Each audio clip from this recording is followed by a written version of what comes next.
Hey guys, welcome back to Pierce Gaming News. It's Monday. You know, Mondays are the worst day, seriously. Like, they always seem like they drag on. But here, I got some gaming news for you guys here tonight, so enjoy. Shovel Knight out tomorrow on PS4, PS3, and PS Vita. Now, I've never played Shovel Knight before, but, I mean, great. It looks alright. I mean, I might buy it, you know. Who knows? But, you know, a new adventure is starting, a Plague Knight, something Master of Disaster, okay. Jeez. Feature a brand new playable character, relics, new system, new bosses, new battles. So, I mean, pretty much it's just a, cross-buy and cross-save. So, you can play it on your PS3 or PS4. And I guess you can save it and play it on your Vita on the go, or vice versa if you guys want to do that. It looks like a pretty decent game. I mean, it's not my cup of tea, but I might give it a try. So, yeah, so it's going to be out tomorrow, just so you guys are aware if you guys want to pick it up. Sweet. Alright, so this kind of interested me a little bit. It was Assassin's Creed Chronicles China drops tomorrow on PS4, Xbox One, and PC. At first I was like, okay, is this going to be like, another Assassin's Creed game because they are really milking this series? Alright, well, yes and no.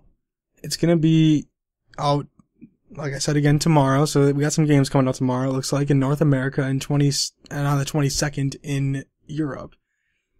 And, it will mark the first for this one, for the series. It's not the only game, first title in the trilogy, which will also see India and Russia as well.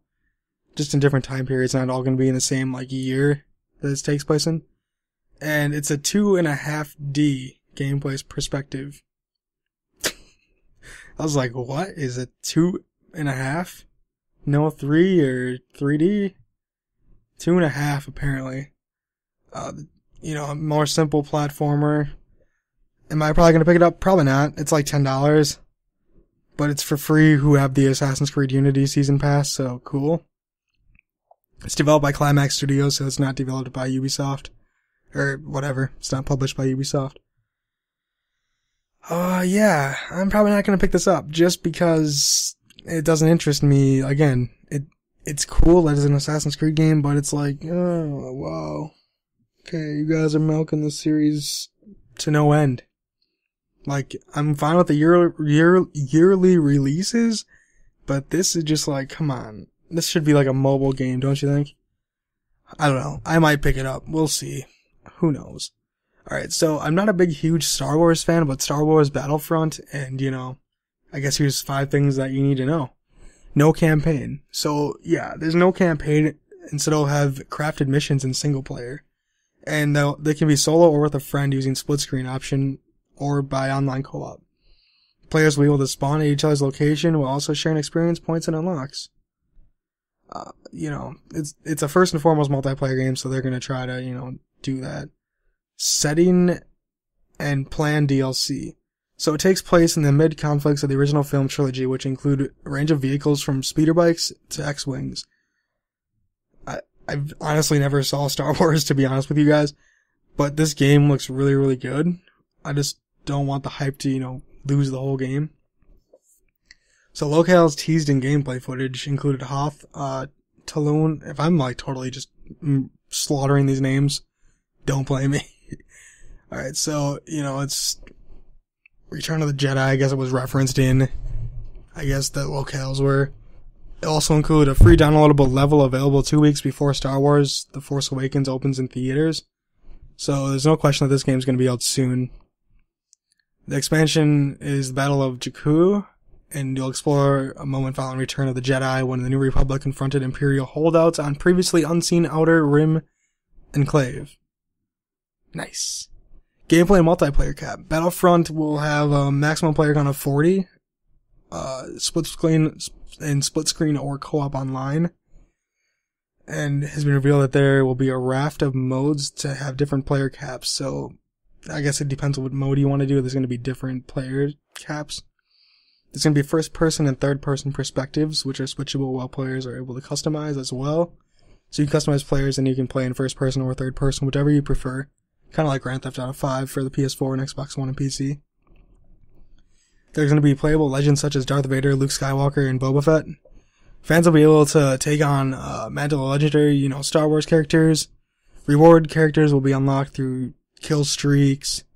It won't be solely centered on expendable ground troops and will reward sharpshooters with the ability to embody bounty hunter, Boba Fett, or Darth Vader on the battlefield. So you can actually use them on the battlefield, is what it sounds like to me. So that's pretty cool. And the last thing here, Battlefront is skipping the Battlefield battle log system. It won't use the online matches, the battle log system for online matches. DICE producer Jesper Nielsen's confirmed. Oh, phone's going off. Every single time I try to do a video, something happens. So he explained that the new title will be used of something different, although he prize EA studio responsible for battle log is working Battlefront. So different studio are working it, so they might try something different.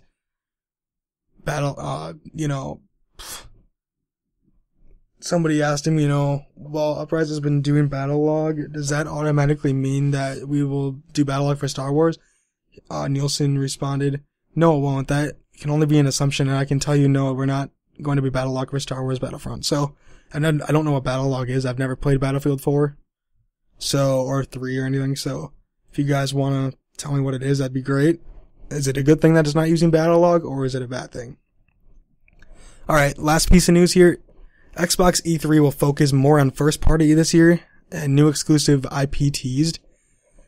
So pretty much Phil Spencer came out and was like, hey, we're going to focus on first party, and they're hardly even going to do third party at E3, so that's pretty cool. I really, really like when companies do first parties, because that's what sells their consoles. Third party, who cares? You can get them on both, I mean, they probably want to have Call of Duty this year. They might, but they said they want to focus more on first party. So then Spencer said, and to be clear, we will have third party deals. It's just important to focus and support our first party, he said. He went on to say, it'll feel different than past E3s. However, I like focusing on our games. And some of the announcements from last year's E3, were Crackdown, Phantom Dust, Halo 5 Guardians, Forza Motorsport 6, and new Gears of War game, apparently. Rare's new game, Quantum Break. And it was recently delayed to 2016, so that'll probably be here again. So I'm assuming all these will be here. Scalebound is also going to be there.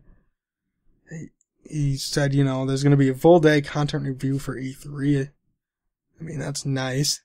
This E3 is looking to be pretty good for Xbox. This might be the year they strike back at PlayStation, because they've been way behind sales, everything recently. So this, with the first parties, this might be a way for them to come back and make a comeback, which I don't blame them at all, to be quite honest with you.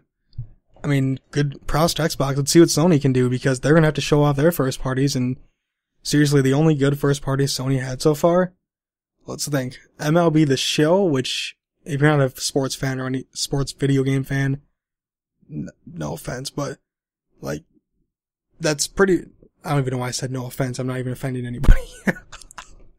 Guys, it's Monday, come on. Alright, so, yeah, MLB The Show, I guess Bloodborne is the first legit good one. I've heard good things about it. I'm still planning on going to rent it, but we'll see. And that's all I can think of right now. The Order 1886 was a flop. Knack, kid game. I don't know, a lot of them were a flop. So, I mean, it was like a waste, But, here we go. Sony's gonna have to step up to the plate here and take a swing, because honestly, Microsoft's looking like they're ahead of the curve here this time around. Alright guys, that's all the news I got today. Make sure to like, comment, favorite, and subscribe, and follow me on Twitch, Twitter, and Facebook. I will talk to you guys tomorrow. Have a good one.